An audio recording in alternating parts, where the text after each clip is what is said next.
Reka nongere mbasuhuze mwese mwamaze gukanda subscribe kuri Bwiza TV ndetse mukurikirana wa eshatu.bwiza.com ndetse mukadukurikira ku buryo bwa Facebook naho ni kuri bwiza.com.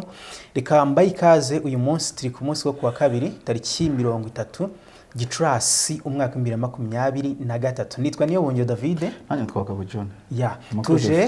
Makuru ni meza. Tuje mu kiganiro isanzure. Turibuze kugaruka ku ngingo zitandukanye ziba zigarukwaho mu bitangazamakuru by'umwihariko kuri bwiza.com. No kuri Bwiza TV. No kuri Bwiza TV. Mu makuru uyu munsi turaza kubagezaho yuko turibuze kugaruka ku rugendo rwa General Jean Bosco Kazura aho yagiye i Bujumbura. Turi mugaba mukuru w'ingabo z'u Rwanda. Turibuze kubigarukaho. Indi nkuru hanyuma mu yindi nkuru turibuze kuza kureba nuko abantu badatabara abandi bari mu kaga gishobora kuba cyagira ku myaka 3.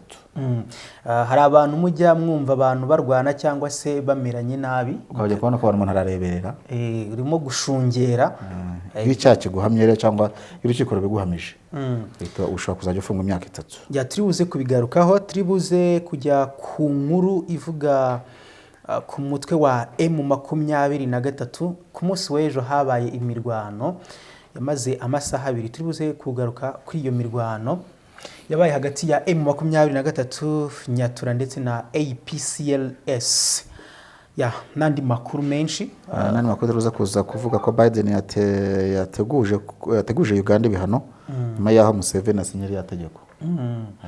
Hari n'umwe mu nteko ishinga amategeko ya Uganda wafatiwe ibihano. Turibuze kubigarukaho. Hari n'umwe mu ba deputara mu nteko ishinga amategeko hari ibyo yagarutseho bijyanye n'uburyo cy'abatinganyi bakwiye kuba bahanwa, ariko bamwe mu banya-Uganda ntabwo babyumvishijeho kimwe. Bishobora kuzateza turaza kugira ngo tubigarukaho mu kiganiro nyirizina, ariko bishobora kuzateza ikindi kibazo mu gihugu cya Uganda bitewe n'uko abantu bose batabifata kimwe cyangwa batabyumva kimwe.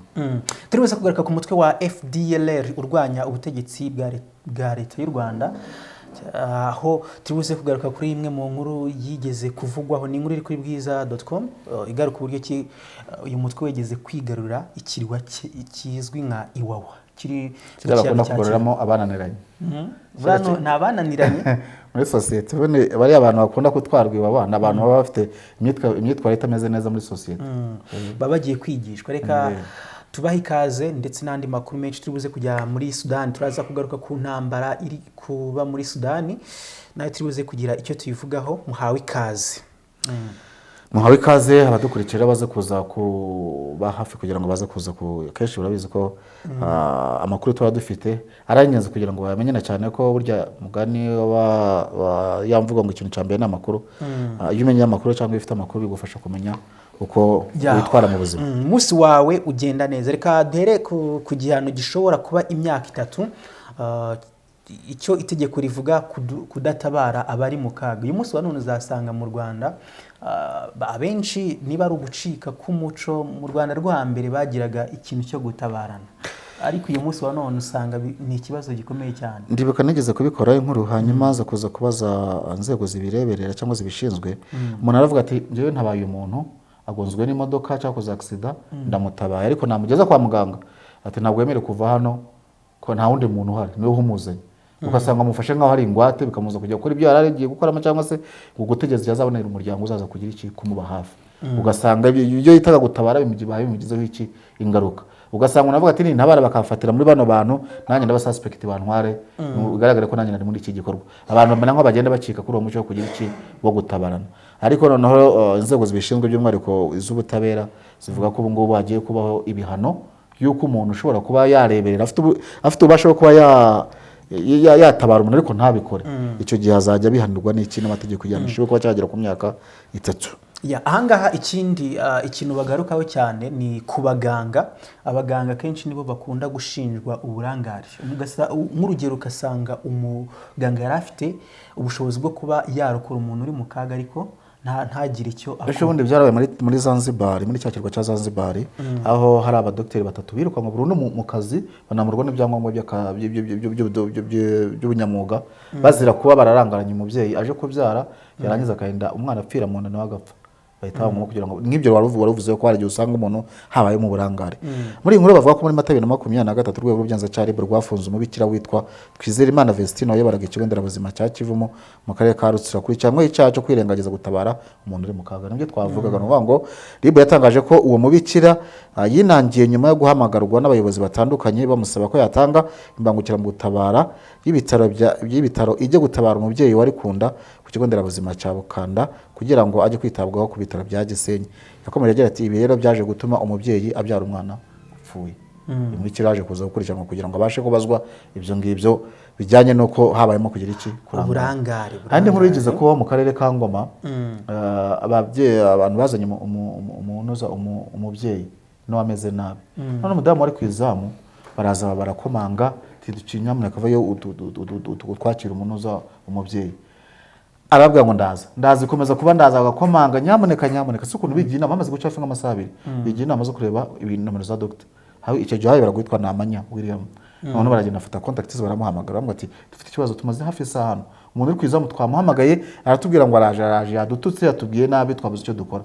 Namanya bwari yizeye arakomanga, akomanze uwo muganga wari kwizamu agira ngo niba abaturage ariko mwa abaturage ngo ubundi muri bazima nicyo kibazo mufite mu mutwe. Abwira docteur atabizi ko ari we bakuvije nabwiye ngo ndaza kuza ngo ntabwo mu byumva nuko arangije ngo kwanza reka nsohoke mpangane namwe akinguye abana ni docteur ahita yikubita hasa ku gihumura amutwara mu bitaro amukubita serumu kubera iki kubera ibyo ngibyo nyine byuko yabonaga yarazi ko abwira umuturage narabwira docteur umuyobozi w'ibitaro. So rero ibintu byo gutatabarana urumva bavuze ko bigomba uko byamera kose bigomba kuba byashyirwamo imbaraga kugira ngo abantu babihanirwe. Ikindi nuko batubwira yuko muri Mutarama uyu mwaka urukiko rwisumbuye rwa Gasabo rwategetse ibitaro byitiriwe umwami Faisal kwishyura Mbaleba Geoffrey mu izina ry'umwana we indishyi ya miliyoni 125 kubera uburangare bw'abaganga bwatumye umwana wavukana ubumuga bwa burundu. Ahangaha urumva ko ikigaragara bano baganga iyo baza gutabarira ku gihe ntabwo byari kuza kubaho.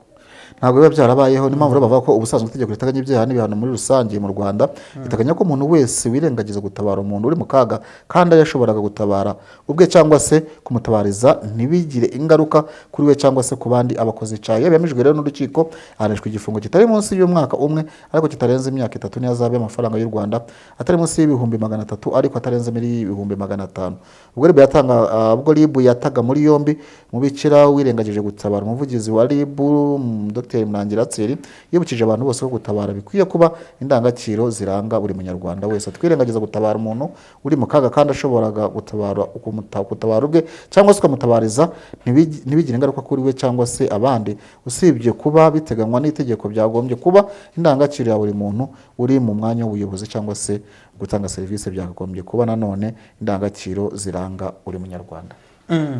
Ahangaha usanga n'uyu munsi none hari bamwe nubwo wenda hari itegeko rishobora kuba ryahana, hari bamwe mu bantu bagaragaza impungenge mu buryo bwo gutabara. Urugero uyu munsi none hari nk'igihe ahantu hashobora kuba nka accident ukabona yuko abantu nta kintu bibabwiye kuba batabara uriya muntu uri mu kaga.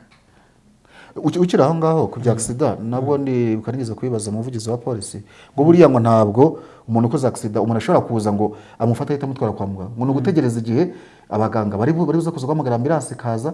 Urumva ntabwo ushobora kuba ufite imodoka yawe ngo uhite uvuga ngo ukore ubutabazi bw'ibanze umutware ngo hoya, ushobora gusanga umufashe mu buryo butari bwo ahubwo akaba yahuhuka. Urumva ugasanga rero n'ugiye wagatabara uyu muntu kugira ngo ajye kuramira ubuzima nabwo ntabwo byemera. Uvuga ngo bino bintu nubwo bimeze gutyo ariko haracyarimo challenge cyangwa se haracyakene ibisobanuro byimbitse kugira ngo abwire abaturage ese ni ryari umuntu ashobora gutabara umuntu niba umugireho ingaruka. Kuko niba umuntu ashobora gukora accident ntuwe wamufata kumutwara kwa muganga akiri kare ugategereza ambulance yuza yamagarira. Reba nk'ingi igihe basabye uyu mubikira bamusaba ngo natanga ambulance akanga kuyitanga, nyamara iyo bafata imodoka z'akarere ziba ziri aho ngaho cyangwa z'umuntu ku giti cye bakahita bamutwara ntabwo biba byaragenze gutya. Biranashoboka wenda yuko niyo mbangukira gutabara yaba yagiye ahandi ivara ugasanga bigiye gufata amasaha 3 mu gihe wenda wa muntu yari ari ahantu hafi ya clinique byoroshye yuko wa muntu ari buze kubasha guhita oya dufata urugero ahantu ku bitaro hari imodoka z'abakozi baje bakora kwa muganga bafite imodoka zabo bwite ashobora kuvuga ati reka mutware bafata umuganga umwe bamutware bagende baze baramira ubuzima ibindi byose bize kuza kugira iki bize kuza kuba nyuma ariko habanje gukorwa icyo bita ubutabazi ariko ugasanga ngo gutegereza ambulance igira ibuze kuza ambulance ugasanga irava ku bindi bitaro hafi igenda nk'ibirometero nka 15 igiye kujya kuzana umuntu kandi nyamara ibyo metero 15 byakaba byakoreshwe n'indi modoka iri private itwaye uwo muntu icyango umuntu kuramira ubuzima ntabwo uri kuvuga ngo ni imodoka yamutwaye kuko n'ubundi iriya modoka usibye kandi agatanda nawe kaba karimo gaprotege uburyo agenda muri kubufasha bw'ibanze ariko ubundi ntabwo icy'ingenzi ari ugutegereza iyo ambulance ahubwo icy'ingenzi kugira ngo batware umuntu bamuramire ariko nyine ugasanga inzego ziracyabigaragaza ko ari ibihano bigomba kwitabwaho ariko nanone hakeneye n'ibisobanuro mu baturage kugira ngo bamenye neza uburyo umuntu agomba gutabara undi kandi bitamugiraho n'ingaruka. Reka tujye ku nkuru ivuga ku byabaye kuri FDLR ubwo yafataga agace k'u Rwanda mbere y'uko tujya i Burundi. Ahangaha amateka agaragaza ko umutwe witwaje intwaro wa FDLR ukitwa Armée pour la Libération du Rwanda wigeze gufata by'akanya gato agace k'u Rwanda kari mu kiyaga cya Kivu kazwi nk'iwawa. Ibyo narobize ntabwo nakwamira byumvise. Umujyanama wihariye wa Perezida Paul Kagame mu by'umutekano General James Kabarebe avuga ko byabaye mu mwaka w'1996 cyagiye cy'abacengereza buri ubwo uyu mutwe witwaje intwaro wari muri operation insecticide yari igamije kwica abatutsi bari bararokotse jenoside. Ahangaha General Kabarebe yagize ati ubwo bari mugunga Mobutu arabaha imbunda abafaransa barabigisha bakora infiltration hano ku Gisenyi bajya kuri Iwawa akarwa k'iwawa baragafata tutabizi kugira ngo abariko bazakoresha binjira muri Nyamyumba bagashyiraho batayo yabo bitaga Kagoma.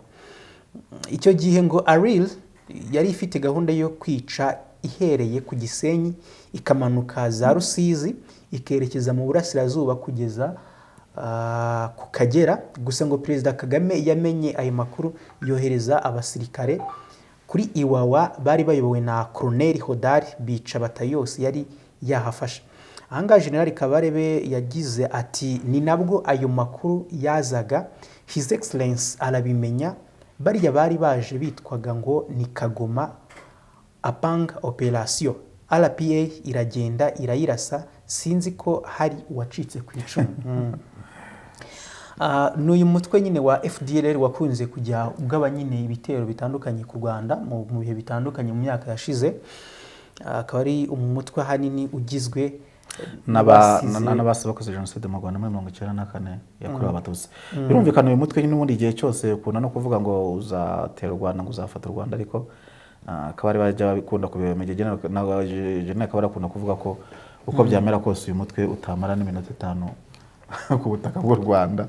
Ubwo rero nabo barabizi nyine bakora ibyo ngibyo ariko nta zindi mbaraga gusubiye n'impamvu nyine baba bari muri abo mashyamba ugasanga barikarakasa mugana bazamvuga ariko ubundi FDL nyine nuko nguko nizo mbaraga zaho cyangwa se nawe urumva ahantu bari bafashe baze gufata igihugu cyose ugafata agace ka Iwawa.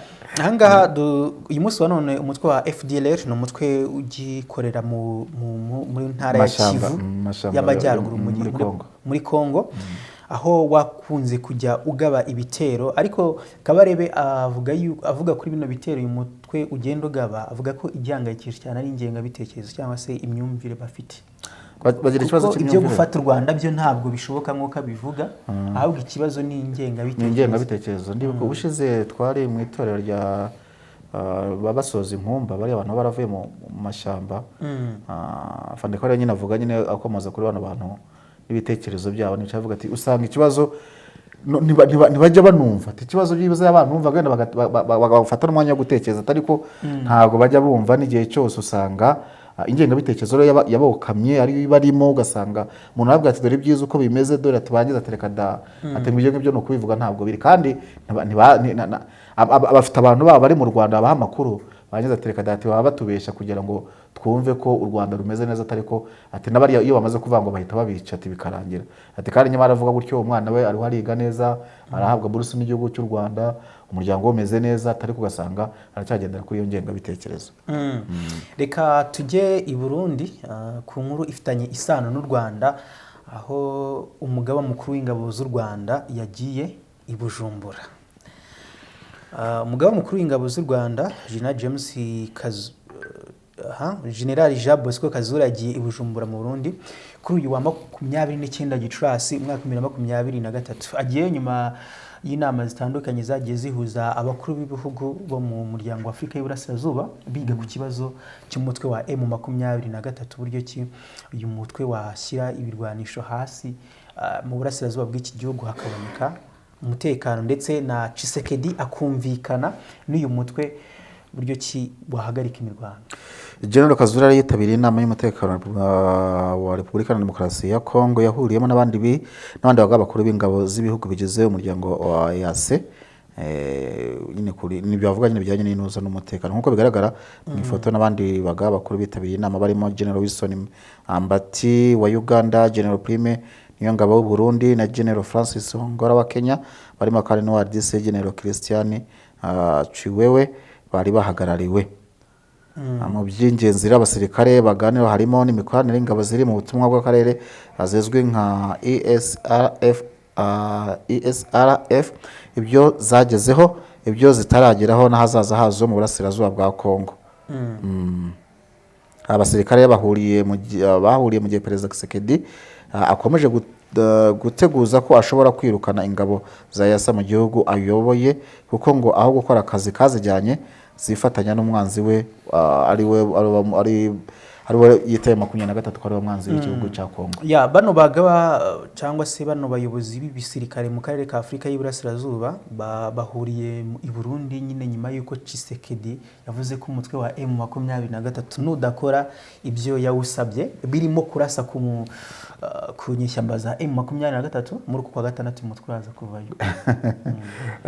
Kandi binumvikana ko yakomeje kugenda bigaruka kenshi avuga ko atawizeye ngo ntacyo wakoze kuva wagerayo, nta kintu kidasanzwe ngo abona ko uri aho ngaho gusa, akavuga ko uko bizamera kose bizarangira uhambirije. Yabigarutseho no mu minsi ishize ari mu Bushinwa, aho yashimiye ingabo z'u Burundi avuga ko arizo zigerageza gukora ugereranyije n'abandi n'izindi ngabo harimo iza Uganda, harimo iza Kenya, harimo iza Uganda, harimo usibye z'u Rwanda ko zo zitemewe. Avuga ko u Burundi aribwo bugaragaza uruhare rukomeye, ukabona ko ari ikibazo gikomeye cyane kuko bishobora no kuba byacamo na EAC migice byacamo igice kuko areba amagambo ye, kuko niba avuga wenda ngo ingabo z'u Burundi nizo ziri gukora kandi ziri kumwe n'iza Uganda n'iza Kenya, bivuze ngo bivuze ko hari igihe z'u Burundi n'ubundi zagiye mu butumwa bwa EAC, ushobora kuvuga ngo abari mwe musigara ahangaha abandi bataye mu gihe cyagiye cyazaba kigeze cyo kuzicyura. Kandi surumva igihugu kimwe cyo kize intervene bikunde ntabwo byakunda. Ubu nimpamvu nyine erega impamvu y'uyu muryango uriho no bufatanye, urumva ni ubufatanye rero iyo butabaye kuva gusa ngo akore igihugu kimwe bitewe n'amarangamutima y'umuntu y'ibyo ashingiye utamenya ngo n'icyo ibintu bya diplomasi cyangwa byo muri politiki usanga bifite izindi mpamvu umuntu abatanazi, ariko ntabwo yavuga ngo iz'uburi nizo zikora neza kurusha iza Kenya n'iza Uganda, kandi mugize neza ko zose zisenyeye umugozi umwe. Ni impamvu n'izi nama niyo zibaye ziba ngombwa kugira ngo zihurize bakuru ibihugu bombi cyangwa se abagaba bakuru b'ingabo kugira ngo baganire kuri icyo kibazo. Ari ibyo hakaba hariyo Tshisekedi n'u Burundi gusa, ariko nyine kubera ko East Africa nyine no umuryango uhurije hamwe ibyo bihugu kugira ngo barebe ko amahoro yaboneka n'umutekano muri rusange. Ubona bano bagaba b'ingabo bashobora kwemeza yuko umutwe wa M23 waraswaho? Ntabwo byakora kubera impamvu imwe no kuvuga ngo icyo nabice bagame ntabwo kuvuga ngo M23 baraseho cyangwa babagaye ibitero, ubwo no kugira ngo bumvikane barebe se ibyo M23 yasabye DRC yarabyubarije, ese DRC byasabye M23 yarabyubarije, kandi iyo byusanga M23 ibyinshi yarabyubarije ko ibyo bayisabaga by'ingenzi kwari kugira ngo ibice bimwe na bimwe igira iki irekura, kandi yarabirekuye, ahubwo nuko nubyo barekuye nyo baje gusanga bitarigeze bibungwabungwa ngo umutekano ukomeze, ahubwo bagomba kugira ngo bavuge ati n'ubundi rero icyo duhara nabo ntabwo kiragerwaho n'ubundi hari n'ibindi byose twasabye kugira ngo bibe byahabwa umurongo kugeza n'uko Tshisekedi ntabwo arabikora. Niyo mpamvu ujya kubona ukabona uyu munsi bongeye habayemo kongera kugira iki kurasana cyangwa no nk'ubara amakuru avuga ko bashobora kuba bashaka kugira ngo noneho bakomeze batere imbere kugira ngo ibiduce bafashe bongere batubagire iki batwisubize. Hari amwe mu makuru n'ubundi turi ku mutwe wa M23, igisirikare cya Kongo kiravuga yuko uyu mutwe uri mu myiteguro ikomeye yo kuba wakongera kwigarurira Kibumba. Ibi akaba ari ibyavuzwe n'umuvugizi w'igisirikare cya Kongo Major General Ekenge, Sylvain Ekenge, yavuze ko bano basirikare bari bamaze igihe kinini cyane barimo kwitoza. Imyitozo ngo bari bayigeze kure. Ubitekerezaho iki kuri bino bya Major General Ekenge? Nyine kubivuga biri mu nshingano ze nk'umusirikare mukuru.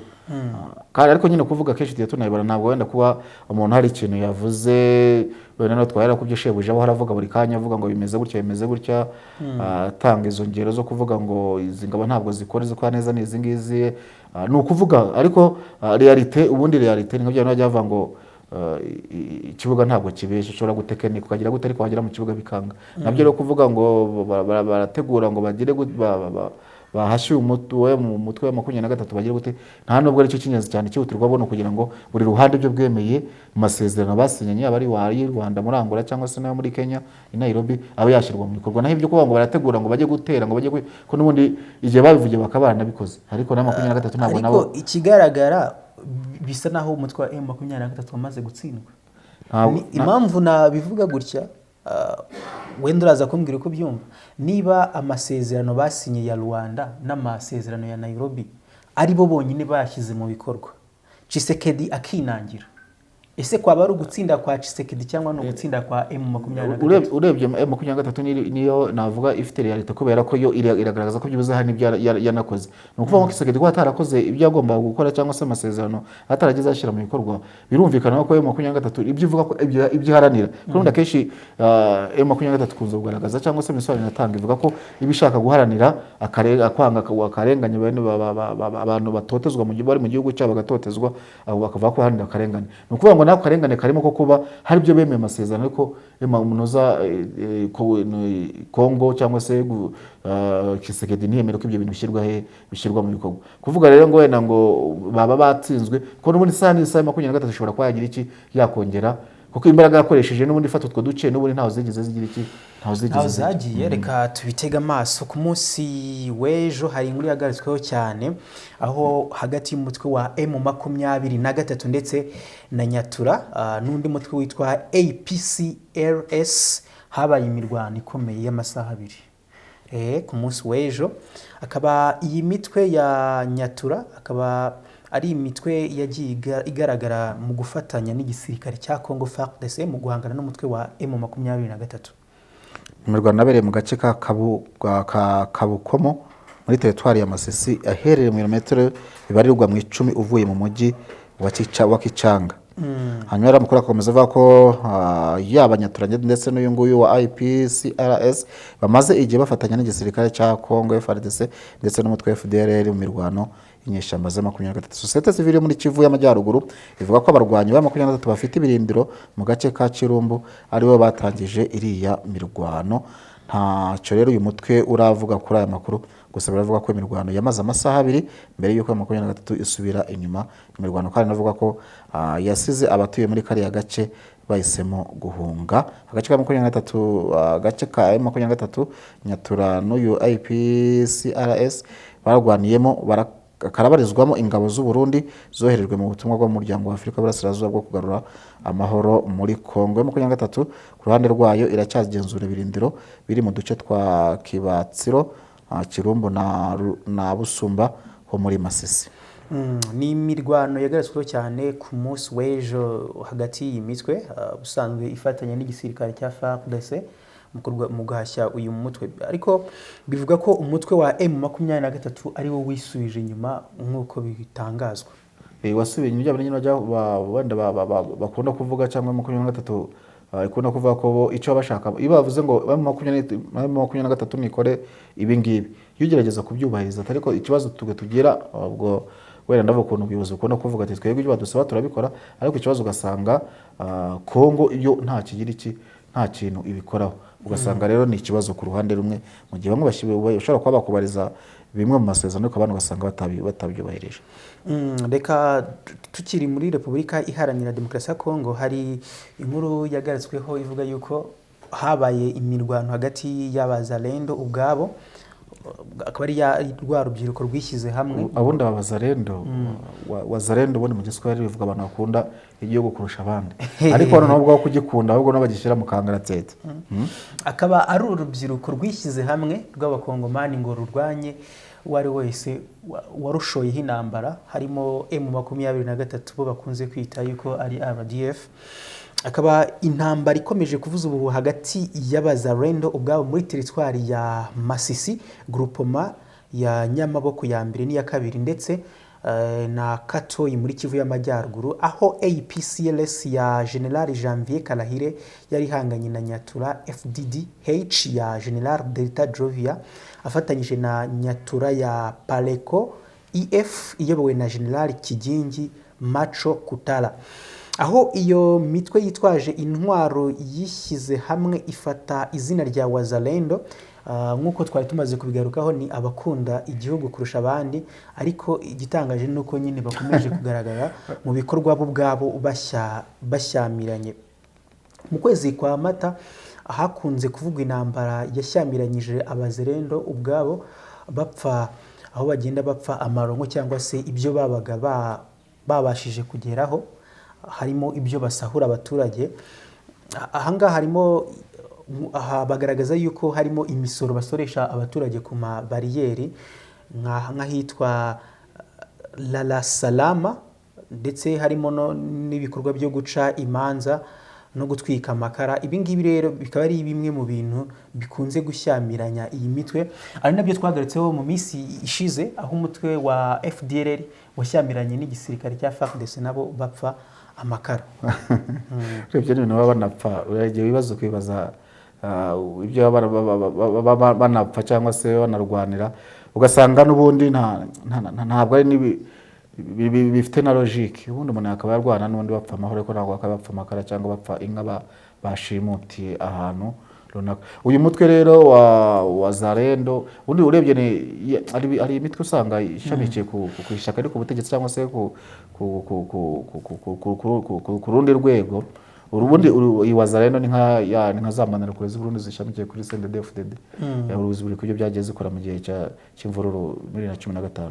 Naba rero urumva ibyo batangiye, akenshi imitwe nk'iyi ngiyi n'ubundi usanga ariyo n'ubundi ibyo ikora ibintu bibi cyane birenze n'inzego z'umutekano zemeye mu gihugu, kuko zo ziba zifite amabwiriza zigenderaho, ziba zifite stati zifite, ariko abangaba bo nyine ibyo bakora babikora nyine nk'umutwe aho ngaho, kandi nta n'amabwiriza uba ufite nta n'iki. Ni ukuvuga ngo twebwe twishizeho tugiye gukora ibi ngibi, haba harimo urwo rugomo, kwica, gusahura, kugira ngo tugasanga ni uko nguko, ariko nyine ugasanga ababigiramo ibibazo cyangwa se ababigenderamo ari abaturage, kuko usanga igihe cyose abaturage baba victime. Reka tujye ku mudepite witwa Mwangacucu, ko ari umudepite w'umukongomani yagiye agerekwaho ibyaha birimo gukorana n'umutwe wa M23. Ikindi uyu munsi noneho araregwa kugambana na Kigali ndase n'ubutegetsi bwa leta y'u Rwanda. Uyu depite rero Mwangacucu ari mu rubanza ashinjwamo gukorana n'umutwe wa M23, kuri ubu akiyongeraho ikindi cyaha cyo gukorana ubucuruzi bw'amabuye y'agaciro n'igihugu cy'u Rwanda. Ni ibirego depite Mwangacucu yongeye kugarukwaho mu rubanza rwe rwasukuye ku wa gatanu w'icyumweru gishize 26 muri Kubera mu rukiko rukuru rwa gisirikare rwa Ndondoro mu mujyi wa Kinshasa. Ni urubanza rero ubushinjacyaha bukuru bw'igisirikare cya FARDC bwavuze ko usibye kuba yarakoranaga n'umutwe wa M23, depite Mwangacucu yaranafitanye amasezerano yo gukorana n'ubucuruzi bw'amabuye y'agaciro n'u Rwanda acukura mu birombe bya Rubaya ho muri teritwari ya Masisi. Depite ntabwo bizamugwa amahoro.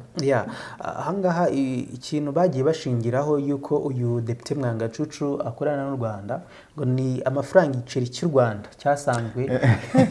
Iyo nkuru yashimishije, urumva ngo baramusatse kuko inkuru ni ndende. Mu ncamake cyo gusaba ko bagiye kumusaka, bagezeho basanga nta n'inoti y'amakongomani iri mu nzu, ariko ubwo basanga bafite igiceri cy'ijana cy'abanyarwanda.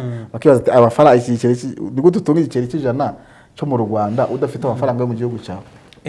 Uyu Mwangacucu yavuzweho kuba afite business zitandukanye zirimo inyubako z'ubucuruzi zanditse ku mugore we witwa Omebera Mwangacucu, ndetse ngo yari afite n'amafagitire zo mu Rwanda aho yagiye arara. Ibi byose bikaba bimushyiraho yuko akorana n'ubutegetsi bw'u Rwanda.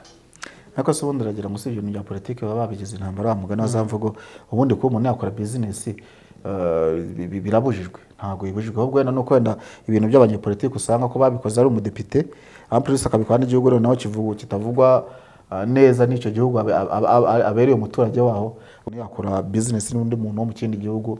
Nese ubu nukuvuga ko n'abakongomani bafite business bafatanyije n'abandi baturage mu bindi bihugu baturukamo. Baba bahari, ariko ibi byose biba kubera ikibazo cy'umutekano cyangwa se inyungu za politiki uyu munsi wa none zihari. Kuko nkangaha bano badepite bavugaga yuko ngo bitangaje kuba nk'umudepite mu nteko ishinga amategeko ya Kongo yagirana ubufatanye mu bijyanye n'ubucuruzi bw'amabuye y'agaciro n'ikindi gihugu. Ibi ngibi ntekereza ko ntabwo ari ibintu byagakwiye kuba ikibazo, kuko business buri wese akora ahantu ashobora kuba yakura inyungu. Kuba wakorana n'umuntu nta kibazo, mwe mwakorana nyine iyo business gusa.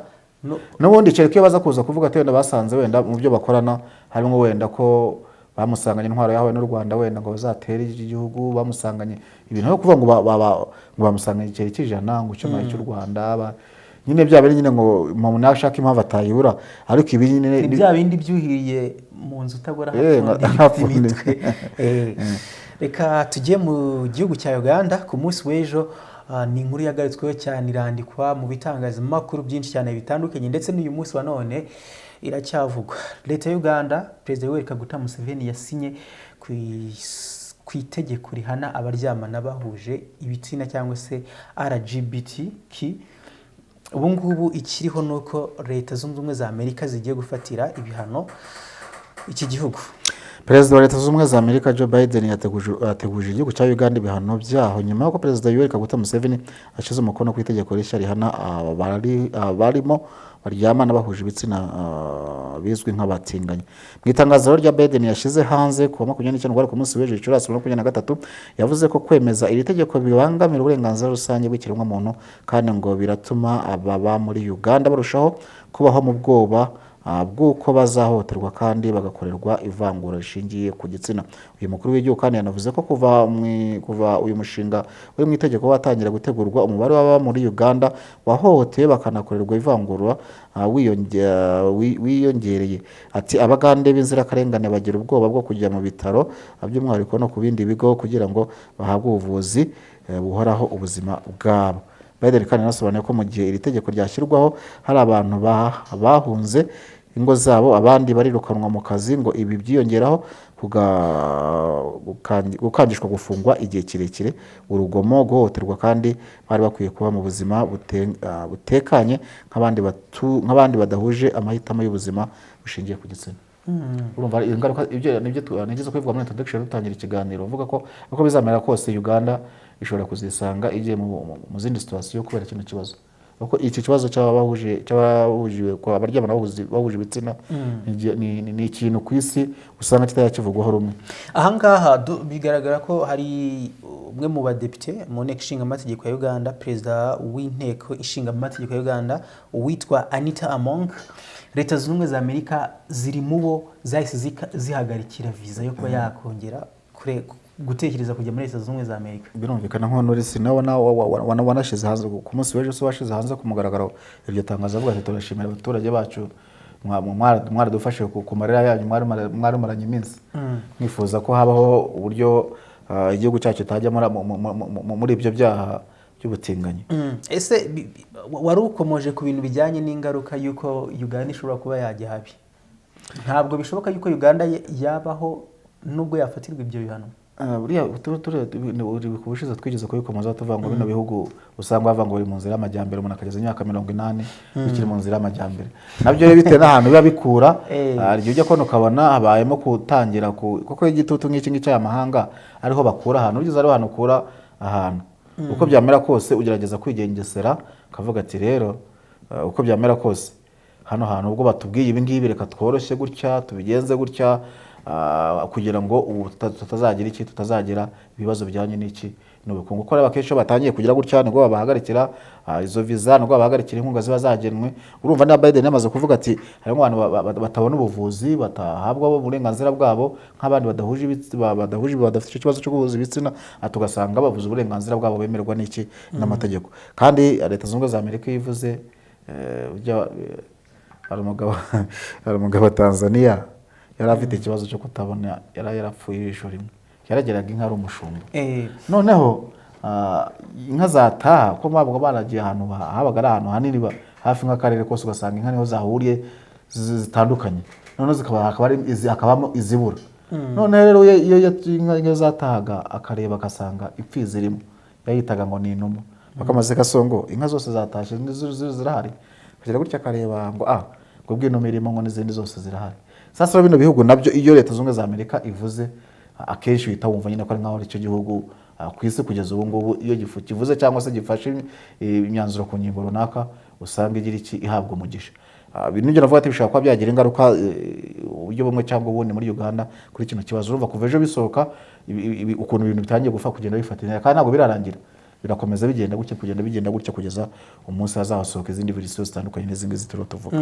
ahangaha akenshi hari imwe muri tweet nabonye ivuga ko impamvu nta Uganda ngo idakwiye guterwa ubwoba n'ibi bikorwa byo kuba ibihugu wenda bishobora kuba byabafatira ibihano akenshi ngo ikintu kizakuzanira inyungu urakivunikira ndetse ngo ukababara niko Museveni yavuze akaba yumva nta kibazo kuba bafata biriya bihano nta kibazo ku gihugu cyabo babifata ariko kuba babifata ntugire ngo kuba babifata na Museveni na guverinoma cyangwa na leta ye ntibizabuza kugira ingaruka ku baturage erega abantu byo tujya tuvuga mu biganiro byacu iyo yagize ikiba ahita yurira indege akagenda bafite ubuhungiro bw'ahantu runaka ariko wa muturage uri Kabare n'ubundi azagira iki azahura n'izo ngaruka nagiye mbibona kuri ku bwa Idi Amin Dada yayoboye Uganda Simba Obote ibintu yakoze ahambiriza abanyesirayeli agira gute ariko yahise bikarahita ahita yura indege aragenda nubwo wenda bino bihugu usanga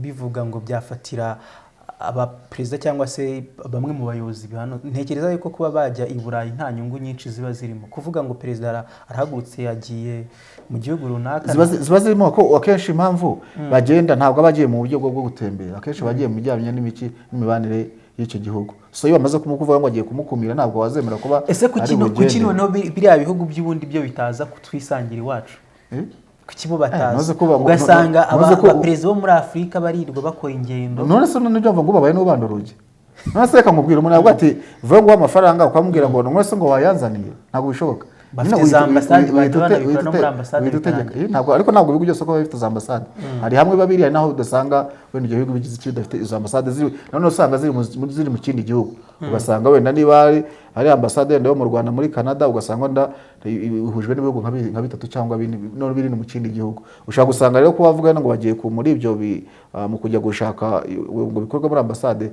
bitakunda ahubwo bagomba kugera kuri reality rero nk'umunyamakuru akoze inkuru yabwiwe gusa atageze kuri tere ngo arebe nawe rero kugenda akabona n'uwo muyobozi nabo bazamuha izo nkunga bakaganira bakaba gusinya amasezerano bakagira gute biba bisaba wa wundi wagize iki wahagurutse wa wundi ugomba kubanda urugi uko byamera kose rero niyo mpamvu agomba kugira iki iyo bamubujije cyangwa bamufatira ibyo bihano usanga bibagiraho ingaruka ntabwo aba ari ukugenda gusa mu gihe mu butembere cyangwa se hari indi mujyanye byose biba bijyanye n'imibanire y'ibyo bihugu tukiri ku bijyanye n'ubutinganyi muri Uganda hari umwe mu badepite ku munsi w'ejo wagiye urabona hari ahantu haba hahurira abantu benshi abantu baparika imodoka hari imbaga y'abantu benshi cyane uyu mudepite yatangiye kwigisha rimwe mu ijambo ry'iyobokamana babwira yuko abaryamana bahuje ibitsina aho bababonye bagomba kujya bahita babicisha amabuye si ngombwa wenda kuba yaba reported bakwiye ngo kubica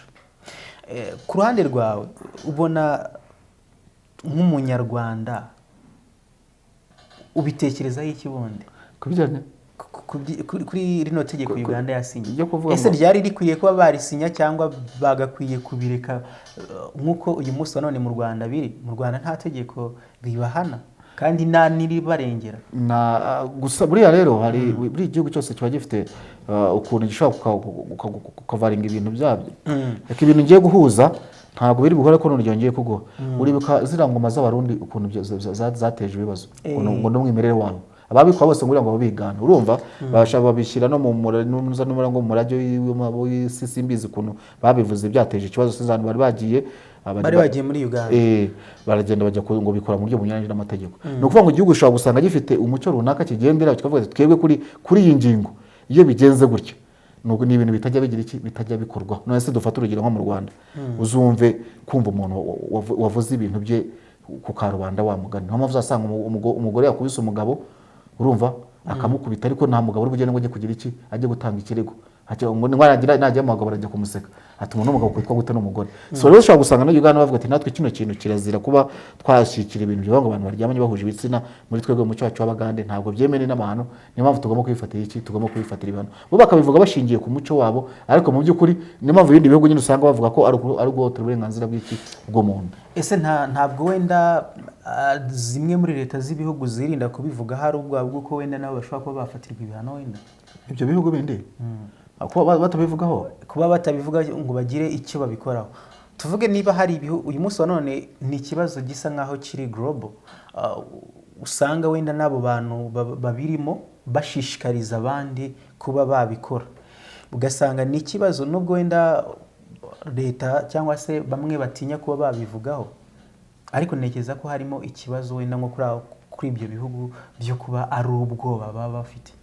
Ntabwo twavuga ko ari ubwoba ahubwo nuko wenda nabo bavuga ati si ibyo bushize twavuze niba rejo nibuka tuvuga ati harimo abantu avuga ati reka no kwiteranya niturize. Ese reka turebe Uganda bavuze yuko ababikora cyangwa se babishora mu bandi bazajya bahanwa. Nk'ubu usanze hari nk'umuntu uri kukwigishiriza umwana wabyifata mute ayigisha kuri ibyo ngibyo okay bitewe usibye ko mu Rwanda ho bitanakunda mu Rwanda nyine urumva uyu munsi none biroroshye barajya kuri internet babisome bareba ama video hari n'abantu batandukanye baturutse mu bice bitandukanye imico yabaye nkaho yivanga ku buryo byoroshye yuko babyigisha babyigisha suko ariko ntabwo bava ngo barifata nk'isomo nko kubona umuntu ku giti cye ashobora kubirengaho mu buryo buri personal rego uzarabona unashaka byigeze kuba nyina ngo niba ari muri Kenya naho byigeze kubaho baza gufata umwarimu ngo bari wigisha abana nyine ibintu bijyanye n'iki n'ubutinganyi urumva biteza ikibazo. Ariko ibyo nkubwira niyo bibaye biba ari umuntu ku giti cye ntabwo ari isomo ryateguwe na Minisiteri y'Uburezi ngo bazigishe kuri iryo somo. Iyo bibaye rero ko byamera kose agomba kubiryozwa ko kiba ari icyaha ntabwo ko ubundi hari amasomo ateganyijwe kwigishwa ku nteganyanyigisho iyo birenzeho rero akajya kwigisha ibindi bifatwa ko yagize iki nka bya bindi ngo yishingikirije ubasha ahabwa n'itegeko akora ibindi mu nyungu ze bwite. Nawe rero ushobora gusanga yabikora ibyo ngibyo ariko byamera kose kwa byamugira iki kuko bino bintu birimo amafaranga birimo amafaranga abenshi hari n'ababijyamo atari uko babikunze akavuga ngo nabijyamo azaboneramo amafaranga bitewe n'abo ngabo babirimo uburyo kiba bari supported. Ariko sinzi niba inkuru ari bw'igisoko none saa 2:55 iri kuri BBC ivuga ngo sheria ya Uganda dhidi ya mapenzi ya jinsia moja yapingwa mahakamani. Ngombe la mahakama imepinga sheria mpya yote wasaini dhidi ya wapenzi wa jinsia moja nchini Uganda imewasilishwa. Nyinyi bava ko bunge la Uganda imetangaza kuwa Rais Yoweri Kaguta Museveni ametia saini mswada huo kwa avuga nyine ko bashobora kuba mu rukiko babyanze nyuma y'uko ombi hilo kwa sheria hiyo ni kinyume na inapinga haki ya kubaguliwa kwa kuhamasisha mahusiano ya watu wa jinsia moja. Nyine byo twavuga byo kuvangura ibitsina ati mu barabuzwa uburenganzira bwabo. Urumva rero bino bintu nibyo vuba birabagenda bifata izindi verisiyo ntabwo biri buze kuza kuvuga ngo biraza kurangira aho ngaho ya nubwo barisinye urumva biraza kugorana. Ariko sinzi impamvu banavuze ko hari intuza isuko cyo bakoresha ngo ni itegeko kandi ari manzeza mushinga. Ibinyamakuru byinshi bagiye bikoresha itegeko ariko akenshi ni baravuga ko ari manzeza mushinga. Ya reka tujye muri Sudani kuri ubu ngubu haravugwa intambara hagati y'abasirikare bahoze bakomeye ni bamwe bagize no uruhare mu gukuraho ubutegetsi bwa Omar al-Bashir. Kuri ubu ngubu rero hari intambara yaho ubu ngubu imaze gutuma abantu barenga 1,400,000 bava mu byabo, ndetse baranarenga, biravugwa yuko imibare ishobora no kuba yakiyongera. Nubundi niba yamaze niba yatangajwe, ariko mu by'ukuri hari imibare iba ishobora kuba yarenga, ko akenshi imibare nk'iyi ngiyi igenda inahindagurika, kuko hari inzego ziba zatanze zibishinzwe ziba zatanze ayo makuru, ariko hari n'andi makuru bataragira iki ataraboneka cyangwa se ataragaragara. Ahangaha batubwira yuko ishami ry'umuryango w'abibumbye rishinzwe ibikorwa by'ubutabazi OCHA ryerekanye muri raporo yaryo nshya ubwiyongere bw'ingaruka y'intambara cyangwa se ubwiyongere bw'ingaruka z'intambara ziri kuba muri Sudani ku baturage b'iki gihugu. Raporo yasohotse ku itariki 28 Gicurasi igaragaje ko abarenga 1,400,000 bamaze gukurwa mu byabo n'intambara yo muri Sudani kuva muri Mata ubwo imirwano y'uburaga. Ni na mbere yuko iyo mirwano ikomera, Sudani yari isanga mu bibazo bya politiki byakuye mu byaba abantu batari bake, hakiyongeraho n'impunzi zavaga mu bihugu bituranye nayo nka Sudani y'Epfo, Eritrea na Syria, nk'uko bitangazwa n'ishami ry'umuryango w'abibumbye rishinzwe impunzi UNHCR. Aho imirwano yuburiye ihohoterwa abaturage bagiye bahura naryo ryagiye rituma abaturage bahunga ingo zabo bagahungira imbere mu gihugu cyangwa se bagahungira mu bihugu byegeranye na Sudani. Kuva ku itariki 15 Mata kugeza ku itariki 23 Gicurasi barenga miliyoni bavuye mu byabo bahungira imbere mu gihugu. Imibare yo ku itariki 23 Gicurasi yo igaragaza ko abantu 345 bahunze Sudani berekeza mu bihugu bituranye harimo Misiri, Chad na Ethiopia. Nibingibi twavuga wenda kuri izi mpunzi zikomeje kuva mu gihugu cya Sudani. Akaba ari imirwano yavutse. Hari kandi numva nako karakingenzo bavuga ko imibare iheruka gutangazwa ku 23 na Minisiteri y'Ubuzima muri Sudani yagaragaje ko abantu basaga 7,300 bishwe, abandi 5,500 bagakomereka kuva imirwano yakubura nibura bakora mu bikorwa by'ubutabazi 8 n'abandi bakora mu bikorwa by'ubuzima barishwe. Uburasirazuba i Darfur impinja zirenga 30 zarapfuye mu bitaro bya Adidun, harimo 6 zikivuka zazize ibura ry'umwuka n'ibura ry'umuriro w'amashanyarazi. Loni yavuze ko umujyi wa Zirindi wo mu burengerazuba bwa Sudani harimo n'ubusahuzi bwibasiye ingo, amashuri, amabanki n'ibigo bya leta. Urumva rero ibyo byose yakenshi ne ibiga ukuri kuba kuri muri ibi ngibi, izi mvuru zose ziba zabaye gutya igihe cyose abantu bambere bagiramo ibibazo n'iki n'abaturage. N'abaturage kuko uyu munsi none ugasanga n'ikibazo cyo kubona ubutabazi butabageraho kubera iki imihanda bayafunzwe, batwitse amapine, bagize batwitse imodoka, imihanda bayifunze, ugasanga n'ubutabazi mo bizajya kumva baravuze ngo reka habemo agahenge, bagatanga agahenge kugira ngo byibuze harebe ko imiryango ishinzwe gutabara abari mu kaga ibe yabasha gutabara abo bantu, wenda bagezeho imfashanyo yaba imiti, biribwa, ibiki. Aho ugasanga nabyo ntabwo byoroshye kubera impamvu z'uko izo mvuru ziba zimaze igihe kandi abantu benshi barahunze, barataye ibyabo, barageze gute ugasanga bari muri ubwo buzima. Reka duse nk'abaca muri Sudani, ndakeka turi no ku musozo. Hari inkuru ivuga yuko ishyaka ryitwa FDC nyine ryitwa Forum Democratic Change, akaba ari ishyaka ryahara mu gihugu cya Uganda, ryasabye yuko Uganda yakura abasirikare bayo mu FDC. Simwe cyiza besige niye FDC ni cyiza besige. Rino shyaka rero ryasabye yuko leta ya Uganda yakura abasirikare bayo muri Somalia, nyuma yaho baterewe n'umutwe wa Al-Shabaab bakicamo abatari bakeya. Ngira ngo twabigatse mu kiganiro cyacu aho twavuze ko Perezida Museveni yari yavuze nyine ko uriya mutwe wa Al-Shabaab yakoze uzabyirengera, ariko nanone akanenga n'izo ngabo ze ngo kuba ntabwo zigeze ziba maso. Akaba ibi yarabivuze nyine bitewe nuko ngo abasirikare ba Uganda biciwe hariya, akaba ari imwe mu mpamvu yashingiyeho. Ikindi agaruka ku buryo Uganda yohereza ingabo mu bice bitandukanye mu karere, ariko ugasanga nk'inyungu abaturage bakuramo ari nkeya. None baravuze ngo nta mpamvu zo kugira ngo abana ba Uganda bakomeze gupfira mu mirwano Uganda idafitemo n'inyungu abaturage bataye, kuko rero bakeshi burya uzabanye politike babacungira kuri côté faiblesse y'umuyobozi runaka iyo hagize akantu gato kaba ako gahita kaba intandaro akavuga ati ntureba si ibyo twavuze atonse ntureba ibi ngibi ati ubu nyine urumva iryo shaka rya FDC ritangiye kugaragaza ibyo ngibyo no kwerekana nyine ko ari intege nke za President Museveni kugira ngo abasirikare bagende bajye kwikirwa aho ngaho kandi by'ukuri bataguye no ku rugamba wenda rwo mu gihugu cyabo ngo ari ibindi baro baharanira. Ibi akari byavuzwe n'umunyamabanga w'iri shyaka witwa Harold Kaija akaba yarabivuze ku munsi w'ejo.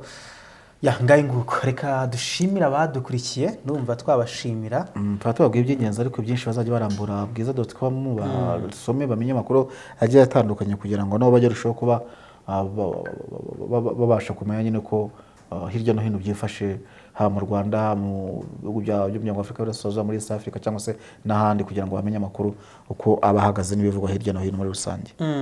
Reka tubashimire mwese twabanye mu kiganiro Isanzure ndetse namwe mudahwema kuduha ibitekerezo ku nkuru zacu ni byiza cyane turabisoma mujye mwibuka no kubisangiza abandi mu sharing link ugihe bagenzi bawe nabo babashe kumenya amakuru kugira ngo nabo bagendane n'isi cyangwa se bagendane n'igihe aho kigeze. Nitwa Niyomwungere David nanjye twabagabo John mukomeze kugira byiza.